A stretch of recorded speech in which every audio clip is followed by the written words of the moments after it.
Hi, I'm Christine from Australia. Let's make some wet felted soap. Here's some beautiful hemp seed oil soap. And so that it lasts as long as possible, I'm going to encase it in this fine merino wool roving. On the edges of the soap, I have sort of trimmed off the corners so that they're not so sharp. So first I measure around the long way, measure around the short way. And that's my highly scientific way of estimating that I have enough wool. This roving will spread out amazingly wide for a piece of wool roving, that is.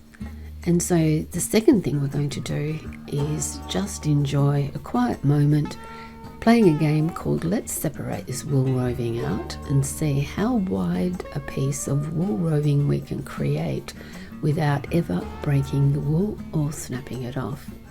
Now, because the wool has little barbs all the way down the fibre, and any time it goes past some other fibre, it will lock in. This isn't that difficult an exercise. It doesn't want to separate from its friends. It wants to all stay together. So we just go very, very gently. And the bit closest to my body is going to be the narrowest. All up, it's going to have about 3 layers of wrapping on every surface by doing it this way in one piece.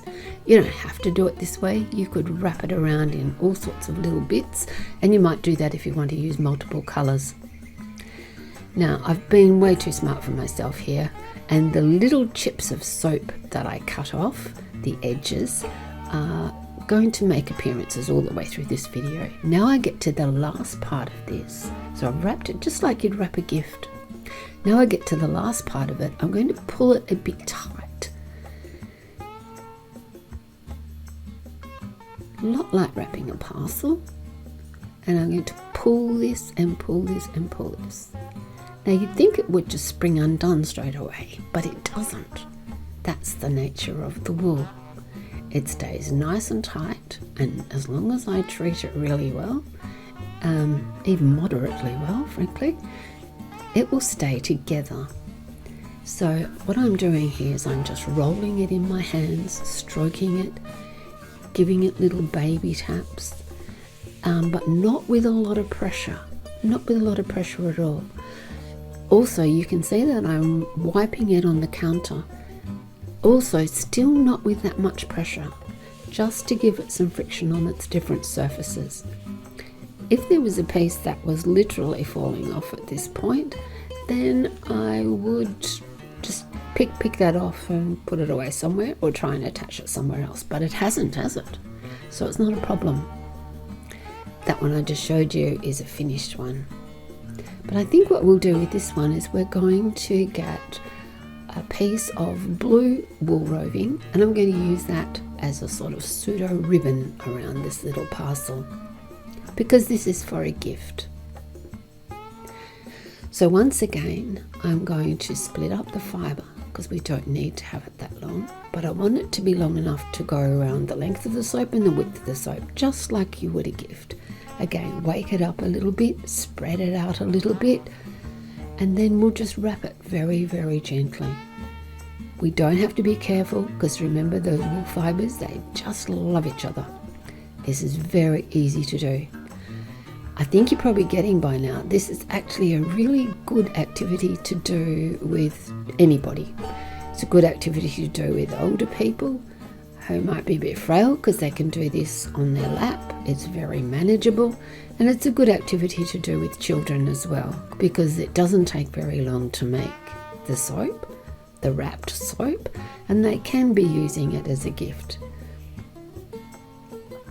Frankly, it's good for anybody. And there we have it. It's all wrapped up. And unless I do something dreadful to that, it's going to stay wrapped up, and it will be happy.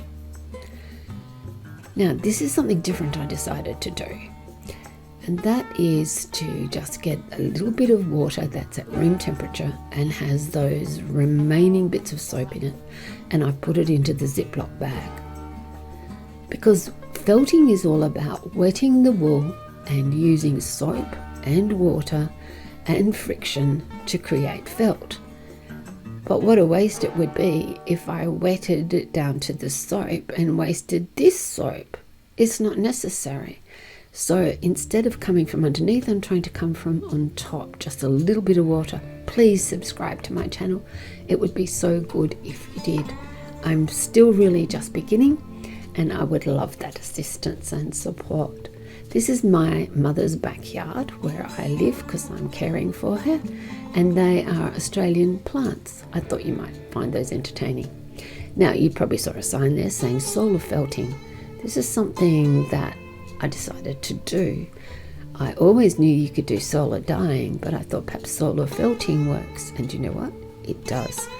All it means is putting your felt into a plastic bag, sort of parcel, and not necessarily with water. In this case, I did leave the water there, let it soak in its water for a bit. You can do that, or you can do it a little bit drier, but just letting that sit in the sun, especially if you have a really warm place. Another really good spot to put your little solar felting parcel is in the back window of a car on a hot summer day. Just leave it there for like half an hour. It warms the wool up, and it definitely makes the felting process go a lot faster once you've done that. And that's what we're looking at here now. You can see there that I am rubbing every single surface. Now, if you were doing this with children or an aged person who might sort of give in the project halfway, that's okay too. Because once you get past this first stage of felting, let's face it, this is a piece of soap in a parcel. It's well locked in, and every time someone washes their hands with the soap, they're going to make it felt a little bit more and a little bit more, but it will always be restricted by the soap that's inside, keeping its shape. It's genius, isn't it? Now that I've been felting it for about 10 minutes, because this is sped up, I'm sure you can see that. You can tell by the ribbon. The ribbon's not moving. It's staying beautifully in place. Still having to pick off those little bits of soap. So don't do what I did. Make that soap well and truly melted. I'm sure that's not the right word, but it'll do for the moment. Make that melted so you don't have these lumps of soap to pick off. But it's a small thing. I didn't think you'd mind.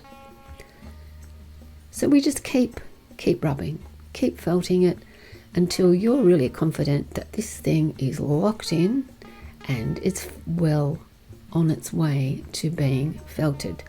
It isn't going to be fully fulled at this stage. You'd have to work it a bit harder. But really, do you want to? Do you need to? It's not going to come undone.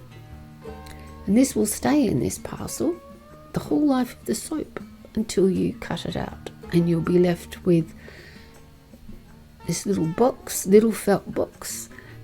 Depending how you decide to cut it up, you could just pop another piece of soap in at the end of the day and start the process again.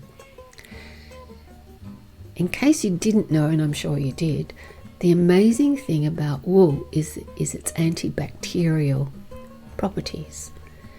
So rather than thinking, as some people suggest, won't this just go mouldy if it's sitting in the bathroom? Never. That's the great thing about pure wool. Wool does not go mouldy, not ever. Wool has lots of really, really good qualities, and those little barbs that I keep talking about, they are also really good for getting the dirt off your hands. So these are great soaps for gardeners, but they're just great soaps for anybody. They will take the dead skin scales off and leave your hands feeling really, really smooth. Just showing you there, if you had wrapped a little string around the soap to start off with, then you can hang it up. Thank you so much for watching today. I really, really do appreciate it. I've got a lot of birds in these trees and they are just incredible.